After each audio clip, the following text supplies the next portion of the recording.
I am really impatient to get out in the garden. I can't wait for the weather to break, and I know if you're a gardener, you're probably excited and impatient as well. But we have to let the garden rest, and in the meantime, there's lots to do, a lot of planning. I'm really excited to get to it. This is so much more my speed after the videoing we did out in the snow. I love our fireplace. It was a cold one today, for sure. I love my tea. So we're set now, I think. And of course, it's days like this that really make or break your spring and summer garden. It's hard to believe that, isn't it? Yeah, and the plotting and the planning that Dan starts to do, I see that dreamy look in his eyes every February. Never fails. He's pulling out the seed packet, pulling out your journal, thinking about what's next. Yeah, I live by the creed that it's not a great gardener that makes a great garden, but it's a prepared gardener who makes a great garden. And I love the design aspect, and I know there are some new gardeners out there, or maybe some gardeners that feel like you failed in the past and you want to try again. Design and planning is a really important part, and it happens in the winter on days like this. We'd love to show you how. All right, here we go with garden design and planning. I'm so excited. Now, here's what I want you to do. I want you to get a pencil and paper, because this isn't going to be just me instructing or training or telling you what to do. This is going to be something where you're planning your own garden, and I want you to give your own answers to some questions that we have for you. Now, we have 3 questions. We're going to break these questions up into 3 separate videos, all right? The questions are what, when, and where. And in this video, we're going to talk about the question of what. So, what am I going to plant in my garden this spring and summer? It's a wonderful question. It's my favorite of the 3 because it's so open-ended. There are so many possibilities of plants and flowers and herbs that you can grow. Also, it can be kind of intimidating because how can I choose? How can I narrow down all of these choices into the ones that are best for me? Well, I'd like to help you right now by asking a couple of what questions. The first what question is, what is or are the purposes of my garden? Now think about this question, because this is really the benchmark, baseline, foundation question of the whole thing. Why am I even doing this in the first place? Are you planting a garden because you enjoy gardening and you want to see flowers grow? Do you like to see foliage? There's a reason that you want to plant flowers, and those would be some of your choices. Maybe your choice is, your answer to that is, I like a fresh salad every spring day and summer day, and I love to go out and pick lettuce and greens and other things like that for a fresh salad. If you choose that as one of your answers, then of course your purpose, your choices are going to be different. You're going to pick things like lettuce, you're going to pick radishes or carrots for fresh cuttings, eating salads that way. Your answer to the question might be, my purpose is to prepare food for my storage. I need to can green beans, or I need to set aside potatoes in my root cellar in order to have them for the winter months, or in case food runs short. You think about that, then you want to plant things like beans, or maybe cucumbers to make pickles, or maybe you want to have potatoes or sweet potatoes so you can or set aside those. Maybe your situation is really unique. Maybe you're saying, I want to be able to have corn on the cob on the 4th of July, and I want to plant corn so that my family can eat fresh corn on the cob. Well, in that case, then of course corn would be one of your choices. So you see what I'm saying? Write down your purposes for your garden, because that will inform the rest of what we do in this video. The next what question we have to discuss is, what does your family like to eat? This is a really practical question, because you never really want to grow something that nobody wants to eat or doesn't like, unless you're planning on selling it or planning on giving it away.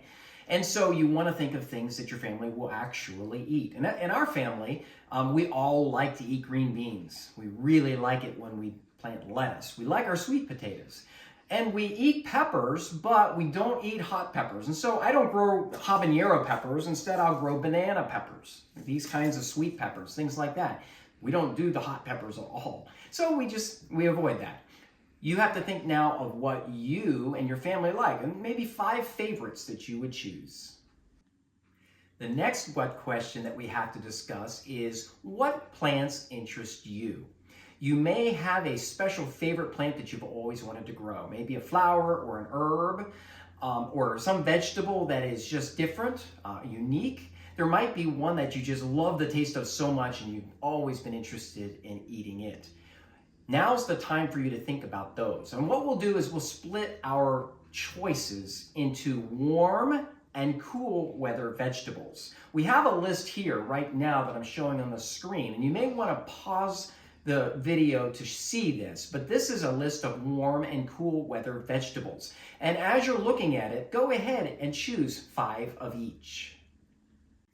You may want to orient your list something like what I'm showing on the screen right now. Put your 5 cool weather vegetables, your 5 warm weather vegetables. For beginning growers or growers that have had struggles with gardens in the past, I really recommend not any more than 5 per season, because you get a lot of stress when you have a lot more plants to tend to and to culture. So you have to just be really careful not to go too far into that, too extreme. You want to really focus on just a few. Now, for the vet gardeners out there, you may actually want to do more than 5 per season. I know sometimes I do as well when I have biodiversity plantings and things like that.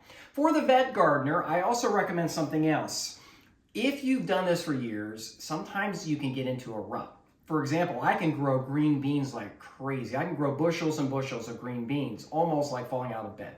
But it's not as enjoyable for me now because I can do it so well. I'd love to add that little whimsical extra plant every year, something that I have a challenge with or something I haven't done very well before. For example, a couple of years ago, we couldn't grow rosemary. It was hard. We kept having little rosemary plants that kept dying and we didn't know why, so we kept working at it. And finally, we had this wonderful, big, and productive rosemary plant. Now this year, I've decided to go with the goji berry, and I'm going to plant goji berries because they're supposed to be nutrient rich, and I like that a lot. So I'm going to try those this year. You know, again, a lot of gardening is about failure, unfortunately. About 70% of the time you fail, but you continue to get going and continue to do it, and you find that you do better each time, and this preparation work really helps with that. All right, the last what question we have for you in this video is what plants will thrive in my climate or growing zone. Now you can go online and you can find growing zone maps and type in your zip code, and you can find out from there what growing zone you are in, because certain plants grow better in certain growing zones. Here, where we live, we're growing zone 8A/7B, kind of right on the line there, and there are plants that won't grow here that grow in other places. For example, I've always thought it would be great to grow cranberries and to have that really great cranberry juice and to do things like that, but cranberries don't grow down here in the South. We don't have cranberry bogs, and so I have to give up that dream at this point in time. But there are some things that grow great in our clay soil here and grow great in the great hot summers that we have here, like sweet potatoes are something that I found and really enjoyed over the last several years. So what you want to do is think about those things, and we're putting up on the screen right now how you might want to configure that on your page as you're writing this stuff down. You've got your cool and your warm season plants, and then you can just go ahead and put there a yes or no, whether it thrives in your climate. And you can also, while you're at it, put a yes or no whether it meets the purpose that you stated earlier. Is it something that you actually will eat as a family? Is it something that you actually enjoy doing and meets the purpose of canning or of fresh salads or whatever you're doing? So those are some things you can do. If you have no's on any of those yes, no statements, then you may want to consider crossing those items out and putting something else in its place. You can do a lot of research online, and you probably will have to do that with some of these. If you don't know if it's a warm or cold weather plant, or you don't know that it works best in your climate, your growing zone, you might have to do a little research on those. And it'll take a couple of minutes, but that information is found everywhere online. So those are the what questions that are foundational to starting and designing and planning our spring and summer garden. Now, we're going to have some more questions a little later, and for now, just go ahead and focus on that. Enjoy the process of choosing.